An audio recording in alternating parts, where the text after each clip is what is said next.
ხო, შეგიძლია ხმას დაუწიო ამ ორსასმენები გამოიყენო? ძალიან მიჭირს ასე წერა და ხვალისთვის ეს დავალება დასრულებული უნდა მქონდეს. რა? უბრალოდ ვიდეოს უყურებდი. რა პრობლემაა? ბიბლიოთეკაში ვართ და აქ ყველას სიჩუმე სჭირდება. შეგიძლია ისე მოიქცე, რომ ხელი არავის შეეშალოს და შენ თვითონაც ის გააკეთო, რაც გინდა. მართლა, გაიკეთე ყურსასმენები, კარგი? მართალი ხარ, ბოდიში. არ დავფიქრებულ ვარ. ახლა ყურსასმენებს გამოვიყენებ. მართლა ბოდიში, კარგი? მადლობა. ასე ძალიან დამეხმარები. ჰეი, რას წვალობ? ამ ხრიდან რომ დაჯდე არ გირჩევნია?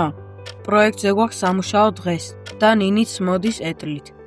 აქ მას უფრო გაუჭირდება დაჯდომა. ამიტომ მანდ ნინი დაჯდეს. თან დავპირდი თუ ადგილი არ ექნება ეტლისთვის, გაგაგებინებ მეთქი. რა კარგია, რომ ასეთი პასუხისმგებლიანი ბავშვები ხართ და ასე სცემთ პატივს ერთმანეთს.